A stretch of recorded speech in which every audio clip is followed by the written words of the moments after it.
I woke up in a hospital bed with 20 staples in my side and a plastic tube in my arm. I was groggy, sore, and floating in a haze of painkillers. But I remember one thing clear as day. My phone buzzed on the tray table beside me. Just one message. From Lori. I'm sorry. I need more from life. Don't look for me. That was it. No, thank you. No, hope you're okay. No, I love you. Just gone. While I was flat on my back in post-op, pumped full of morphine and missing a kidney, my wife of 17 years vanished like smoke. At first, I thought it was the drugs talking. A bad dream. I blinked, reread the message. Nope, still there. I checked the joint bank account we'd been building for almost 2 decades. Empty. $46,117. Cleared out. Transferred to a new account under her name. I closed the app. Looked out the window. It was raining outside. Flat gray Montana sky, cold drizzle tapping the glass like a slow funeral march. Funny how betrayal never comes with thunder. It just happens. My name's Ray Morgan. I'm 52 years old. I own a small auto repair shop just outside of Bozeman. Nothing fancy, but honest work. Clean hands, dirty fingernails. Built the place with sweat and busted knuckles. And Lori? She used to bring me lunch every Friday. Hugged the guys in the shop. Smiled like we had forever ahead of us. A few months ago, her kidneys started shutting down. Fast. Doc said she needed a donor. Closest match was me. Without hesitation, I said, take mine. Now she's taken more than that. And the best part? She didn't just run. She ran with Doug. My best friend since high school. The guy who helped me build the damn shop from scratch. I didn't know that yet. But I would. Real soon. And when I found out, I didn't scream. I didn't cry. I just started planning. The nurse came in the next morning all smiles, asking if I'd like eggs or oatmeal. I told her I'd rather have answers. She blinked. I asked if Lori had checked in, called, texted, anything. She flipped through the chart, gave me that tight hospital smile. Your wife hasn't contacted the front desk since your surgery. I'm sure she's just stressed. Recovery's hard on families, too. No, that wasn't stress. That was running. She hadn't just ghosted me, she'd hit the eject button and vanished before I could even sit up straight. I spent another day and a half in that bed trying to pretend I wasn't unraveling. Every hour that passed, I thought maybe she'd walk through the door. Say it was all a mistake. That she panicked. That she loved me. She didn't. What she did do was take her phone off GPS, wipe her social media, cancel my card, and leave me with a $21 hospital food balance I didn't know I had. I called the bank. The woman on the other end was kind, too kind. Mr. Morgan, the funds were withdrawn in 3 separate transfers. 1 last night, 2 this morning. They were all authorized from your shared login. I'm so sorry. She sounded sorry. Lori didn't. The next call I made was to my sister, Marla. She lived 20 minutes outside of town, ran a small bookstore, and always hated Lori. I mean, really hated her. The she's plastic, Ray kind of hate. I thought it was just sisterly paranoia. Turns out it was instinct. Marla picked me up the day I was discharged. Didn't ask a thing.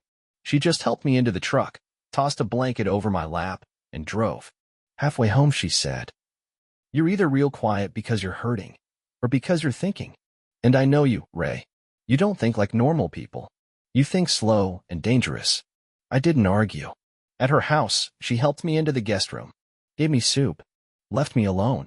That night, I stared at the ceiling and played the tape back in my head. The surgery. The weeks before.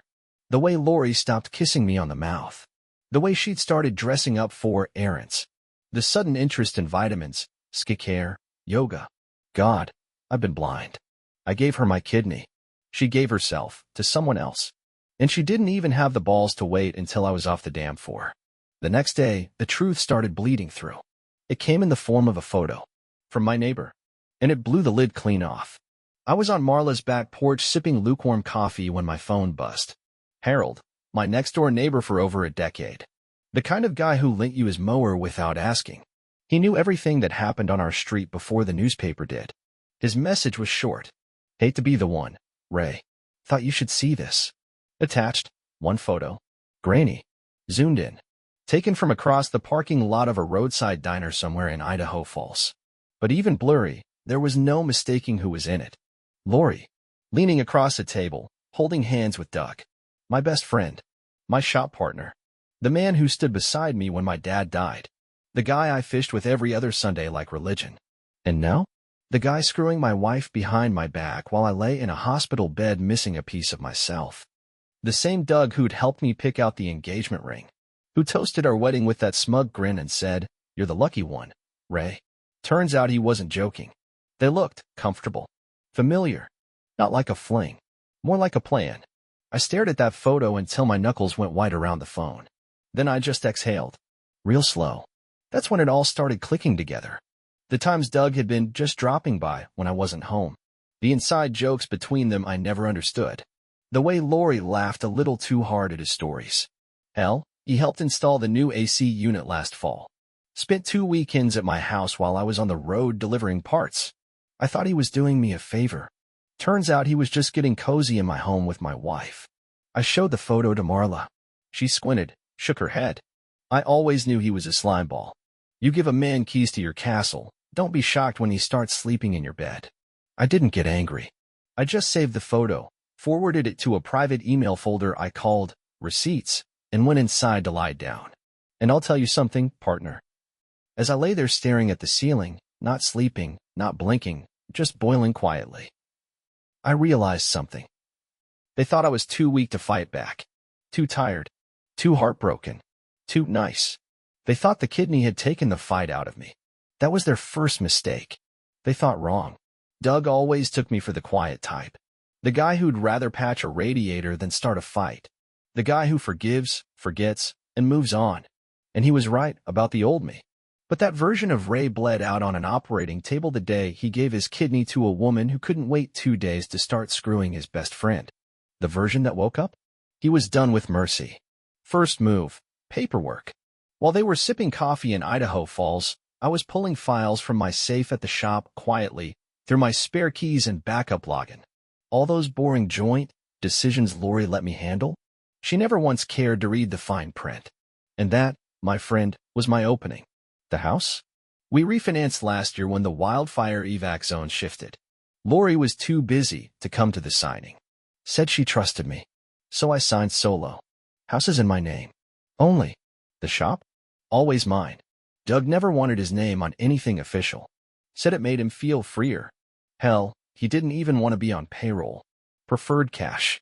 Good luck proving stake now, Doug. I pulled the loan documents. Deeds. The property tax forms. It was all mine. Every inch of the life they thought they were stealing from me? They were squatting in my kingdom. Next move, digital footprint. I logged into our shared email account, the one she forgot about when she switched over to Gmail. Buried in the inbox were scraps of the plan, forwarded hotel confirmations, Airbnb receipts, a car rental in Doug's name. They were moving, planning a new start in Idaho. One message caught my eye. It was from an insurance portal Lori had set up after the surgery.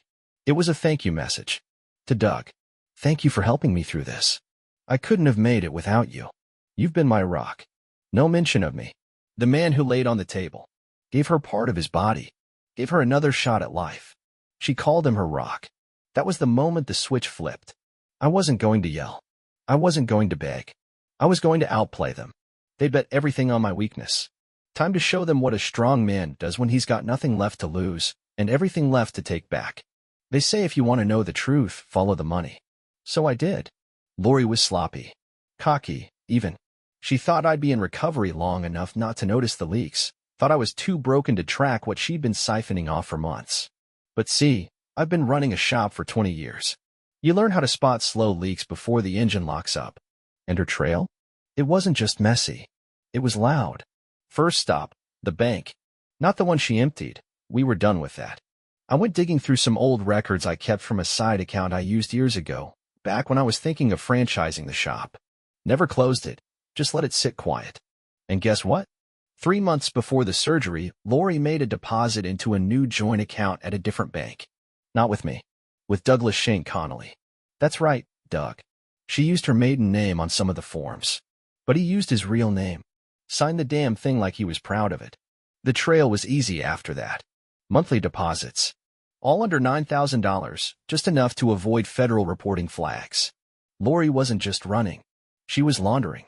Clean little sums skimmed from our joint savings. A refund from my tax return that I never noticed. A bonus she claimed from a medical claim she filed after the surgery.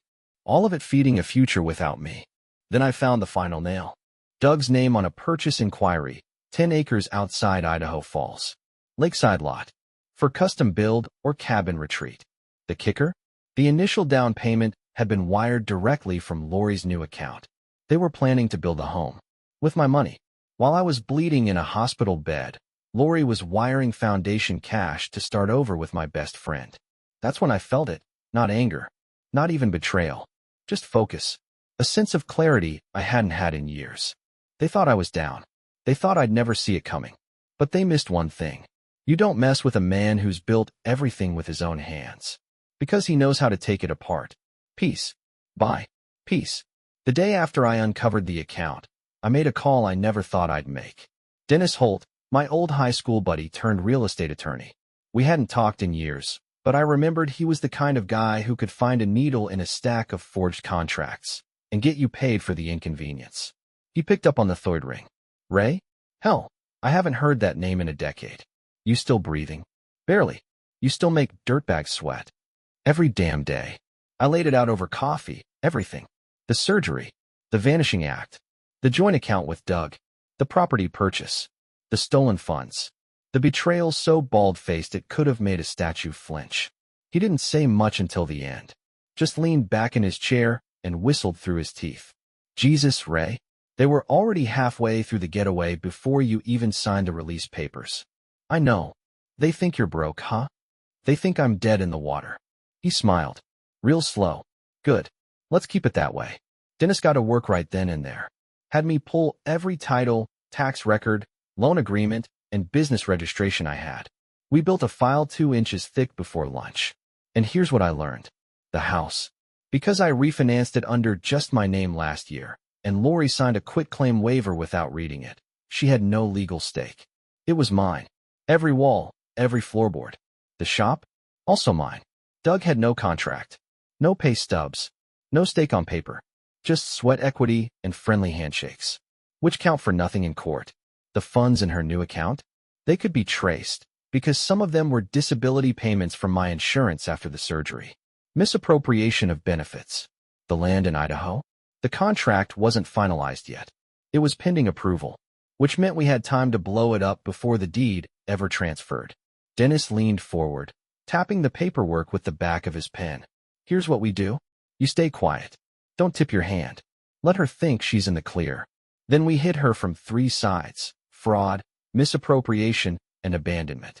We freeze her access, block the land sale, and pull Doug into the financial liability mess. Let him drown in red tape and bills. You sure we can pull it off? He looked me in the eye and said, Ray, you built your life the right way. They tried to steal it with signatures and sex.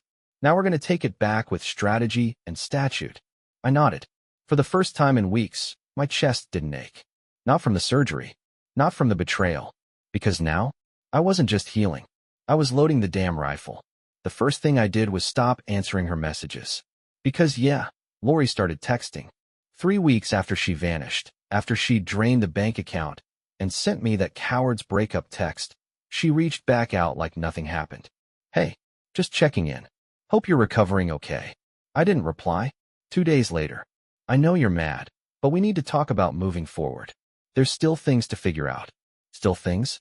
She meant money, and she was getting nervous. Doug had never been smart with cash. He made big plans and bad bets. I'd bailed him out of credit card debt once when we were both in our 30s. He'd promised to never get that deep again. But I knew his type. He wasn't in it for Lori. He was in it for the soft landing. And now she was starting to feel the edge of the cliff. I showed Dennis the texts. He smirked.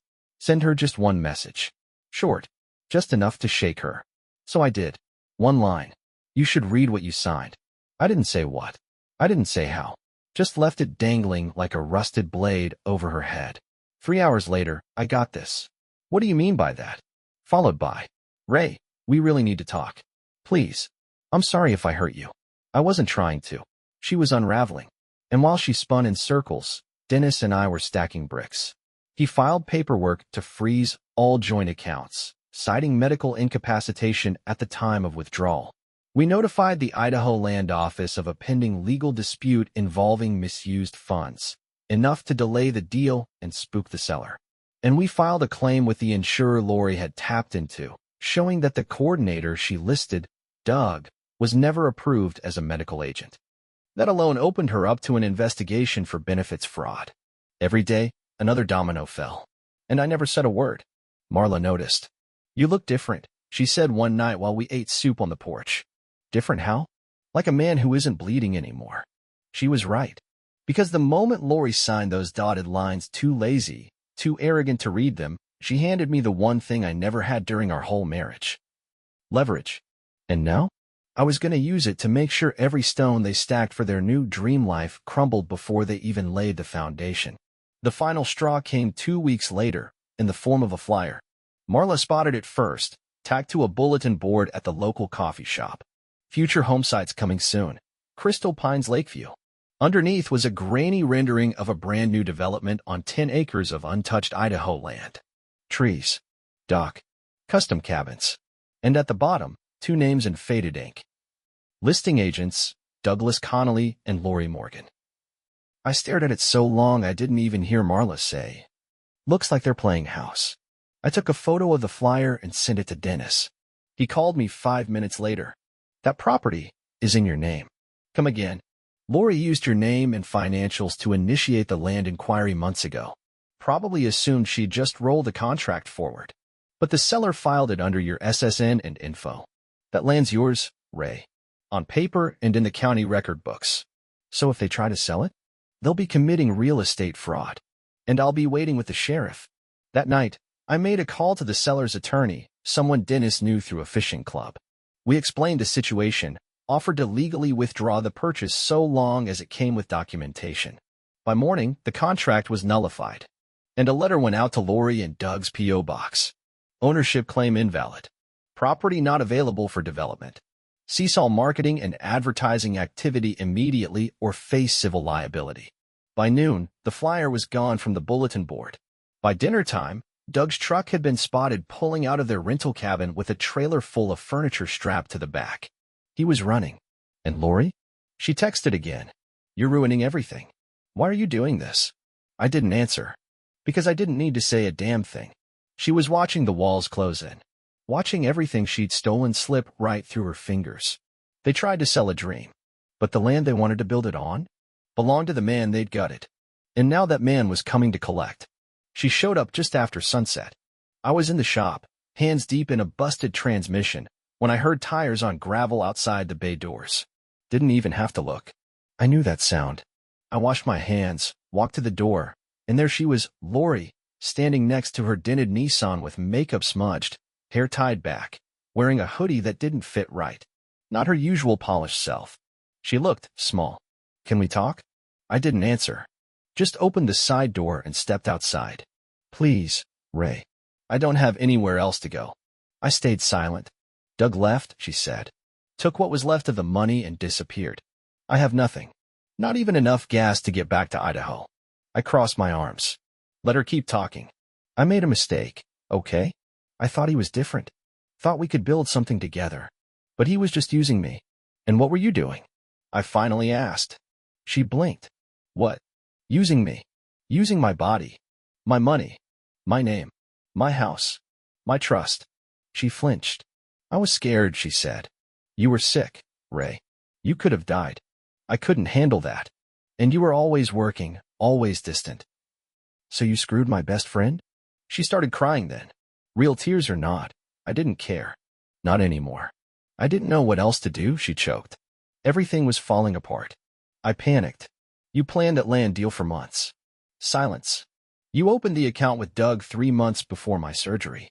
You had backup funds. A rental cabin. A new life lined up. That's not panic, Lori. That's premeditated." Her mouth opened. Closed. No defense left. "I gave you a piece of my body," I said, voice low. "I laid in that hospital bed missing an organ while you were laying in a rental cabin with the one man I trusted most. That's not fear, Lori. That's rot." She broke then. Knees buckled. Sat down on the bumper of her car like the weight had finally landed. "I just want to come home. Please." I looked at her. "And I'll be honest, I didn't feel anger, or hate, or even pity. I felt peace. You already did, I said. She looked up, confused. What? You came home. You begged. And now I know I'm done. I turned, walked back into the shop, closed the door behind me. Didn't lock it. Didn't need to. Because Lori knew exactly what I'd done. And she knew there was nothing left here for her but the consequences.